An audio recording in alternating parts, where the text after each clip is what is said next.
नमस्कार श्रोते हो, दीपक रेगे कथाकथन चॅनलवर तुम्हा सगळ्यांचं मनापासून स्वागत. मित्रांनो, तुम्ही ऐकताय एक प्रेरणादायी आत्मकथन जे लिहिलंय विजयानंद मरळ यांनी, आणि या आत्मकथनाचं नाव आहे आठवणीतले दिवस. ऐकूयात आज दुसरा भाग. सामाजिक कार्याची प्रचंड आवड असल्यामुळे आमच्या पिढीतल्या तरुण मुलांनी फणीआळी तालीम चौकात स्वामी विवेकानंद मित्रमंडळाची स्थापना केली. त्या ठिकाणी सार्वजनिक वर्तमानपत्र वाचनालय आम्ही सुरू केलं. डॉक्टर वसंत भगली, डॉक्टर किशोर पाळंदे, हजारीमल, हनुमंतराम राठी या किराणा दुकानाचा त्या काळचा मालक रमेश राठी, धनु पानसे आणि मी स्वतः अशा सगळ्यांनी एक एक वर्तमानपत्राचं बिल द्यायचं असं ठरलं आणि वाचनालय सुरू झालं. सार्वजनिक शिवजयंती उत्सव, स्वातंत्र्य दिन, प्रजासत्ताक दिन, दिवाळी, दसरा हे सण मंडळातर्फे आम्ही साजरे करायचो. त्यापूर्वी मंडळाच्या अध्यक्षपदासाठी मी इच्छुक होतो. पद कमी आणि तरुण सभासद जास्त, त्यामुळे या अडचणीतून माझ्या एका मित्रांनी मार्ग काढला. मंडळात सभापतीपद निर्माण करावं असं त्यांनी सुचवलं आणि त्या पदावर माझी निवड करावी असंही सुचवलं. ठरावाप्रमाणे त्या पदावर माझी निवड झाली. मंडळाच्या संपर्क फळ्यावर माझ्या लग्नाची पत्रिका जशीच्या तशी लिहून काढली, आळीतल्या लोकांना माहिती व्हावं म्हणून. नंतरच्या काळात आम्ही आकुर्डी इथे राहायला गेल्यामुळे स्वामी विवेकानंद मित्रमंडळाशी माझा संपर्क कमी झाला. त्यानंतर मी प्रियदर्शिनी फाउंडेशन ही संस्था माझ्या गादी कारखान्यातल्या मित्रांच्या सहकार्यानं चालू केली. सन 1986 मध्ये सदर संस्थेमार्फत चप्पल स्टँड विविध मंदिरात चालू केले. चप्पल स्टँडच्या ऐच्छिक दानपेटीत सेवकांच्या पगारा इतकी रक्कम मिळत नसे म्हणून काही मंदिरांच्या जवळच्या परिसरांमध्ये नागरिकांकडनं 2 रुपये मदत जमा केली. काही मंदिरांमध्ये जमलेली रक्कम मंदिराच्या कचेरीत जमा करायची, उरलेली रक्कम टाकून त्या मंदिराचे ट्रस्टी सेवकांना पगार देत असत. हे कार्य पुण्याच्या 10 मंदिरांमध्ये 1986 ते 1989 पर्यंत चाललं. त्यामुळे अनेक मंदिरांचे कारभारी अध्यक्ष, उपाध्यक्ष यांच्याशी चांगले संबंध निर्माण झाले. जंगली महाराज मंदिराचे अध्यक्ष यांचा पत्ता भवानी पेठेतला होता. पत्ता शोधून काढला, त्यांना समक्ष भेटलो. चप्पल स्टँडचा विषय काढताच त्यांनी तात्काळ परवानगी दिली. बेलबाग मंदिरातले ग. नि. जोगळेकर हे दरवर्षी रामनवमी, गुढीपाडवा ह्या उत्सवात त्यांच्याकडचे जादा रॅक आम्हाला देत असत. नंतर एक दिवशी सकाळ वृत्तपत्रात वाचनात आलं की हिरेमठ यांचं बांधकाम मजुरांसाठी पाळणाघर आणि संगोपन केंद्र सुरू, ही बातमी होती ती. त्याप्रमाणे आपणही अशा प्रकारे कार्य करावं असं वाटलं. हिरेमठ मॅडमना शिवाजीनगरच्या ऑफिसमध्ये भेटून योजनेची माहिती घेतली आणि पुण्यातल्या बांधकाम संस्थांकडे या योजना सुरू करण्यासाठी अर्ज दिले. त्या काळात आमच्याकडे मोबाईल नव्हते. संस्थेच्या लेटरहेडवर असलेल्या पत्त्यावर अमित बिल्डर्सचे 2 इंजिनियर पत्ता शोधत कसबा पेठेत आले. समक्ष भेट झाली. त्यांनी मला ही योजना त्यांच्या चांदणी चौकातल्या वेद भवन शेजारच्या वेदविहार या ठिकाणी शाळा चालू करायला परवानगी दिली. रितसर आमच्या संस्थेनं 4 सेविका नियुक्त करून बांधकाम मजुरांच्या मुलांसाठी संगोपन आणि शिक्षण केंद्र चालू केलं. त्या ठिकाणी असलेल्या बांधकाम कामगार निवासी प्रकल्पातून सर्व छोट्या मोठ्या मुलांना आमच्या सेविका दररोज नियमितपणे शाळेत घेऊन येत आणि त्यांच्या वयोगटाप्रमाणे त्यांना योग्य त्या इयत्तेचं शिक्षण देत. लहान मुलांना पाळणाघरात छोट्या झोळ्या बांधून झोपायची व्यवस्था केली. मुलांना खेळ, करमणुकीचं साहित्य आणि खाऊ त्या ठिकाणी मिळतच होता. त्या ठिकाणी आमच्या सेविका स्वतः भोजनाची काळजी घेत. सर्व मुलं जेवली का नाही याकडे सगळ्याजणी व्यवस्थित लक्ष देत होत्या. सकाळी 9 ते 7 असा पूर्ण वेळ हा उपक्रम चालू असे. अशा स्वरूपाच्या शाळा Sutardara, Petkar project, Mahindra Glaxo, Aundh, Ghorpadegaon, Raviraj construction, DP road, Wakad, Bavdhan इथल्या मराठा मंदिरासमोर, बिल्डर कंबाईन आतितकर सर अशा एकूण 10 ठिकाणी शाळा. पुंडरी पिसोळी येथे बांधकामं चालू असताना शेकडो मुलांची शिक्षण आणि संगोपन ही जबाबदारी स्वीकारली. मुलांच्या खाऊसाठी, शिक्षणासाठी, साहित्यासाठी, स्वयंपाकाच्या वस्तू, सर्व बांधकाम व्यवस्था त्याकडून आम्हाला पैसे मिळत. बालविवाह न होऊ देण्यासाठी आम्ही प्रयत्न केले. आम्हा सगळ्यांचं त्याकडे सतत लक्ष असे. यातूनच पुढे शाळाबाह्य विद्यार्थिनींना योग्य त्या इयत्तेत घालण्याचा, शिक्षण पूर्ण करण्याचाही प्रयत्न केला. त्यातून मग पुढे गरजू निवास चालू केलं. यात गरजू आणि निराधार व्यक्तींना सामावून घेतलं, मतिमंद व्यक्तींना सुद्धा समाविष्ट केलं. हा गरजू निवास प्रथम सुखसागर ढमाले कॉम्प्लेक्समध्ये भाड्यानं मिळालेल्या जागेत सुरू झाला. देणगी रूपानं भांडी, धान्य, कपडे आणि इतर काही जमवून आमचं कामकाज चालू झालं. या केंद्रामध्ये स्वाती गोडखिंडी, गौरी गणगे, गणगोटे, आम्रपाली, सविता गोफणे, विशाखा, नम्रता, अश्विनी अशा अनेक मुली व महिला ज्या मानधन तत्वावर काम करत त्या सगळ्यांनी मिळून मुलांची काळजी घेतली. बांधकाम मजूर सेविकेच्या जबाबदारीमुळे निश्चिंत राहत असे. नंतर गरजू निवास पौडगाव, भुगाव, बावधन अशा अनेक ठिकाणी सुरू राहिलं. अनेक गावांमध्ये सरपंच, स्थानिक उद्योजकांनी आर्थिक मदत भरघोस केली. नंतर बांधकाम पूर्ण झाल्यामुळे बांधकाम मजुरांच्या शाळा बंद झाल्याने आणि संस्थेतले निवासी अचानक निधन पावल्यामुळे गरजू आणि उर्वरित पालकांनी आपल्या पाल्यांना घरी नेलं. गरजू निवासचं काम बंद झालं आणि त्याच काळात माझा TVS मोपेडवरनं पडल्यामुळे हात फ्रॅक्चर झाला. 3 आठवड्यांसाठी प्लॅस्टर टाकलं होतं, त्यामुळे मला तिकडे जाता येईना. त्यामुळे या निवासी आश्रमाचं काम मात्र बंद झालं. वृत्तपत्रातलं निवेदन वाचणं आणि गरजूंपर्यंत पोहोचवणं हे सामाजिक कार्य सुरू झालं. तुळजाभवानी प्रतिष्ठान, मयूर कॉलनी, कोथरूड, पुणे 38 आणि समाज व निसर्ग सेवा संघ अध्यक्ष Shri Narsinh Vishnupant Deshpande, 22 Sagar society, Sahakarnagar number 2, Pune 9, Bapat Parivar charitable trust, Mukundnagar, Pune town hall committee, Hirabag Chowk, Pune, Kesariwada या संस्थांशी घनिष्ठ संबंध निर्माण झाला. माझे परममित्र श्री किशोर बाबर यांची नुकतंच शिवाजी मराठा सोसायटीच्या जिजामाता महा आणि कनिष्ठ महाविद्यालयाच्या शाळा समितीवर निवड झाली होती. त्यांच्या ओळखीनं जिजामाता महाविद्यालयात तिथल्या प्राचार्या सौभाग्यवती प्रमिला गायकवाड यांचा परिचय झाला आणि त्या विद्यालयातल्या 11वी आणि 12वीच्या विद्यार्थिनींना शिष्यवृत्तीसाठी योग्य ते मार्गदर्शन केलं. अनेक शिष्यवृत्ती मिळवून दिल्या. हेच कार्य पुढे हुजूरपागा या विद्यालयात, सेवा सदन हायस्कूलमध्ये, सेवा सदन D.Ed महाविद्यालयामध्ये, सरस्वती मंदिर रात्र महाविद्यालयात आणि विद्यालयात या सगळ्या शाळांमधनं केलं. त्यानिमित्तानं सगळ्या मुख्याध्यापकांची ओळख झाली. अनेक विद्यार्थ्यांना शिष्यवृत्ती मिळाली. नंतर वडिलांच्या ओळखीनं सदाशिव पेठेत राहणाऱ्या श्री पाटील सरांच्या ओळखीनं मला स्वस्तिक रबर कंपनी चिंचवड इथे कामाला लावलं. पगार रोज पद्धतीनं 10 रुपये 30 पैसे असायचा. त्या काळात या रकमेतून देखील 15 रुपयाचा रेल्वेचा पास मिळायचा. कंपनीमध्ये नाश्ता, चहा, जेवणाची सोय होती.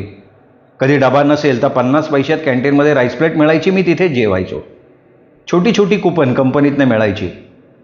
कर्मचाऱ्यांना कुपन देऊन चहा नाश्ता मिळायचा आणि त्याचा सगळा हिशोब पगारातनं कापला जायचा. तिथे कंपनीत मी सलग 2 वर्ष काम केलं. दर 3 महिन्यानंतर 1 दिवस नियमाप्रमाणे गॅप मिळत असे आणि परत 2 दिवसांनी कामावर बोलवत असत.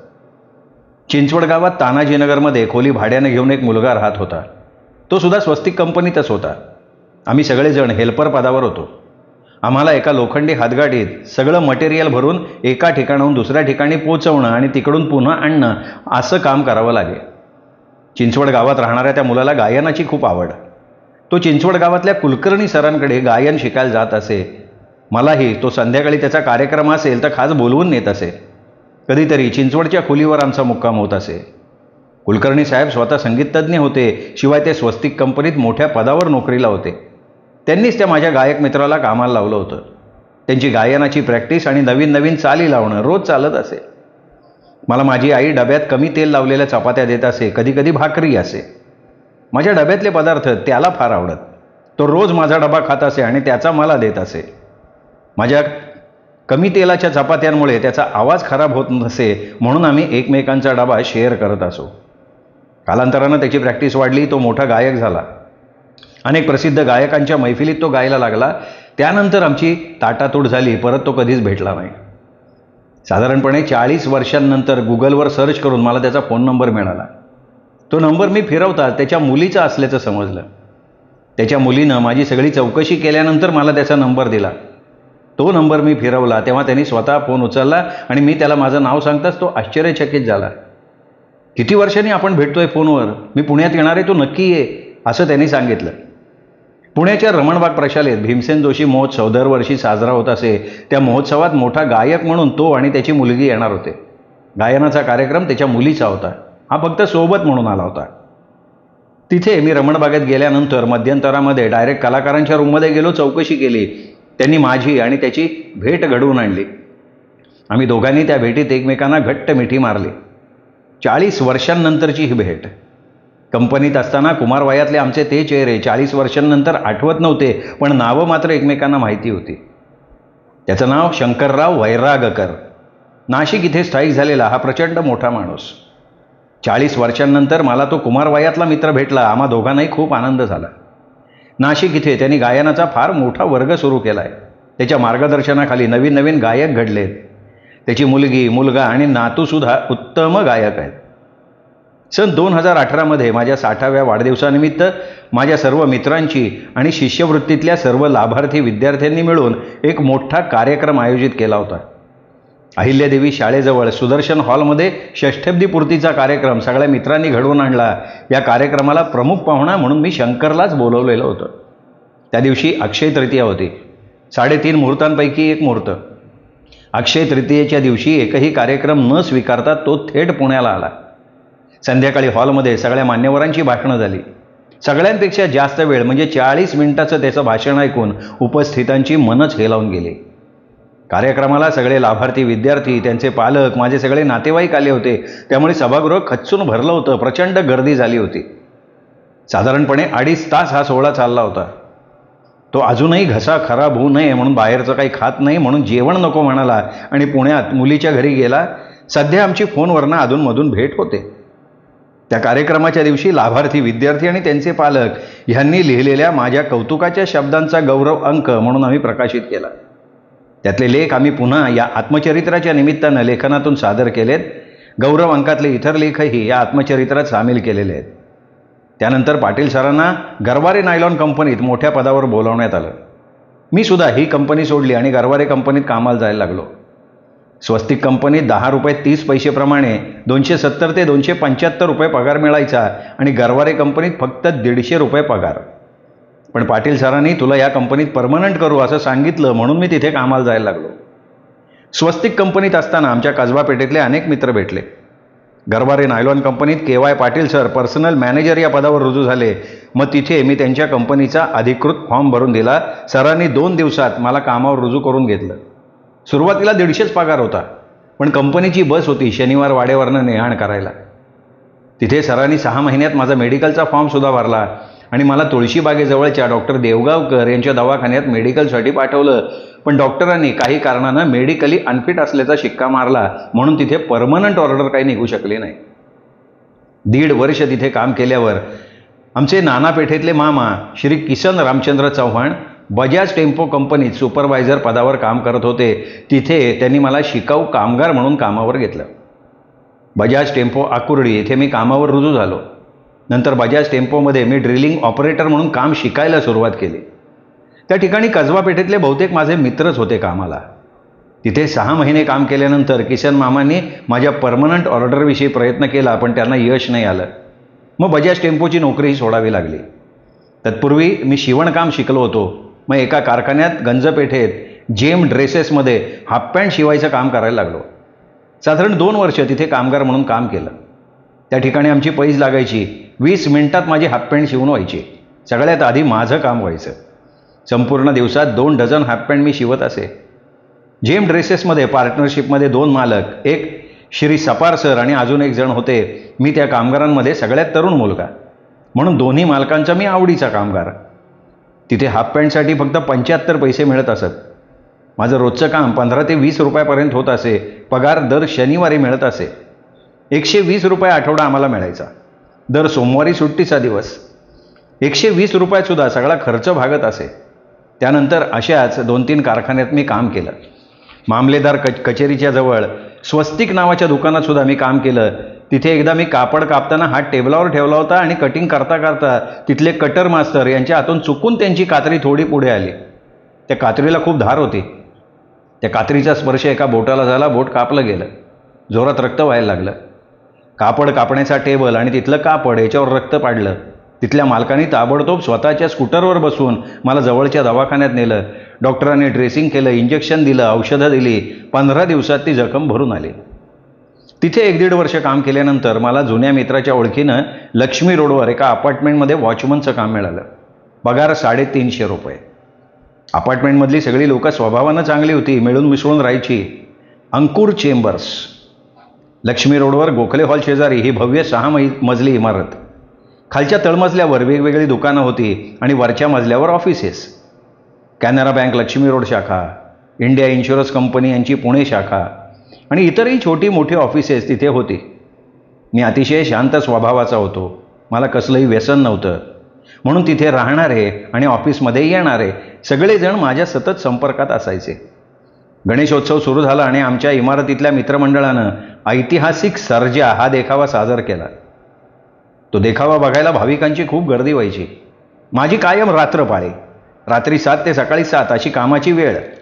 त्यामुळे रात्री गणेशोत्सवातली गर्दी नियंत्रण करण्याचं काम मला करायला लागायचं. गणेशोत्सव संपला, दसरा दिवाळीचे दिवस सुरू झाले. ती निवासी इमारत असल्यामुळे आमच्या ऑफिसकडनं मिळालेला दिवाळीचा बोनस आणि इमारतीतल्या लोकांनी दिलेलं ऐच्छिक बक्षीस ही सगळी रक्कम साधारण 3,000 रुपये जमा झाले. त्या वर्षी दिवाळी जोरात केली. आमच्या कंपनीनं कोंढवा इथल्या NIBM या ठिकाणी माझी बदली केली. पगार तेवढाच. बँकांशी संबंधित त्या संस्थेच्या वेगवेगळ्या दगडी इमारती होत्या, वेगवेगळे ऑफिसेस, क्लासरूम. त्या आवारात संपूर्ण देशातून पुढच्या शिक्षणासाठी बँकांचे अधिकारी तिथे दाखल होत असत. त्यांची राहण्याची जेवण्याची सोय तिथेच असायची. त्या आवारातून अनेक वर्ष मॉडेल कॉलनीत राहणारे श्री जगताप यांची मेटॅडोर सेवा तिथे असायची. तिथे राहणाऱ्या सगळ्या कर्मचाऱ्यांना मेटॅडोरनं आणणं नेणं हे काम करावं लागे. मेटॅडोर कॅम्पमध्ये महात्मा गांधी रोडपर्यंत जात असे. तिथे वेगवेगळ्या विभागात 13 वॉचमन होते कामाला. Hostel, training centre, library. तिथल्या मुख्य अधिकाऱ्यांच्या बंगल्यावर दर आठवड्याला कुठेही बदली व्हायची.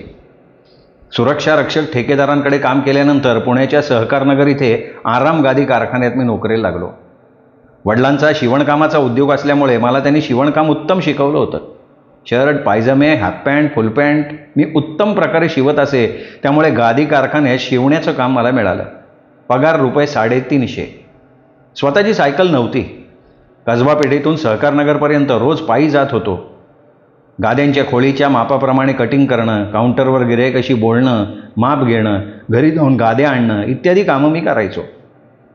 दुकानात आलेल्या ग्राहकांच्या कापसाचं वजन त्यांना दाखवणं, नवीन कापडाचे तागे दाखवणं, तागे उघडून दाखवणं, मापाप्रमाणे गाद्या बनवून देतो असं पटवणं. गाद्यांचं कापड पसंत होईपर्यंत त्यांना दाखवायला लागायचं. कापूस, मजुरी या सगळ्याचं बिल तयार करणं.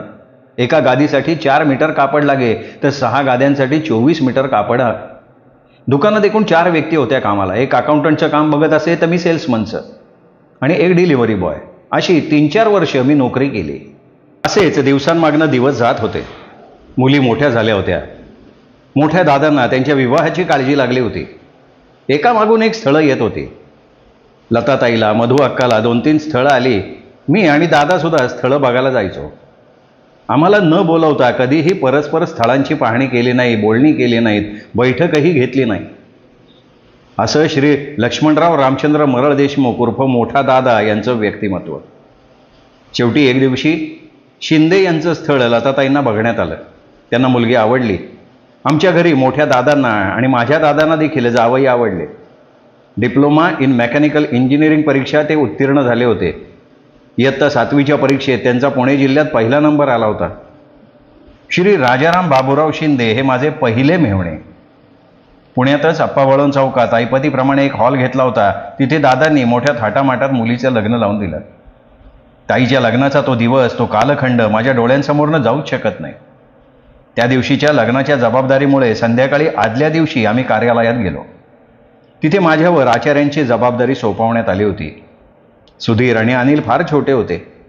आचारी मंडळी माझ्याशी गप्पा मारत होते, बोलत बसले होते. त्याचवेळी एक विनोदी प्रसंग घडला. ते सगळेजण बुंदी म्हणजे कळी तयार करत होते. मोठमोठ्या कढईमध्ये ठक ठक आवाज करत बुंदी पाडत होते. पाक तयार केला होता. बुंदीचं लाडू वळायचं काम ते करत होते आणि मला गमतीनं म्हणाले, किती लाडू खाऊन दाखवशील? मी म्हटलं, बघायचं आहे का किती खातो ते? तर आचारी म्हणले, हा बघायचं आहे. त्यावेळेला मी 10वी पास होऊन जवानीकडे मार्गक्रमण चाललं होतं. तरुण असल्यामुळे एका मागोमाग एक असे 4 लाडू फस्त केले आणि म्हणालो त्यांना, द्या आता मला बक्षीस. ते म्हटले, लाडू खाल्लेले दाखवायचे. मी म्हटलं, अरे बापरे, आता खाल्लेले लाडू कसे दाखवायचे? अरे तूच म्हणला होता ना मी लाडू खाऊन दाखवतो. मी दाखवू शकलो नाही ते लाडू, म्हणून माझं बक्षीस गेलं. हीच गोष्ट मोठ्या दादांना ताईला आणि माझ्या आईला सगळ्या आचारी लोकांनी दुसऱ्या दिवशी सांगितले. जेव्हा घरामध्ये लग्नाच्या गडबडीनंतर दुपारी वातावरण स्थिर झालं तेव्हा घरात हाशाच पिकला.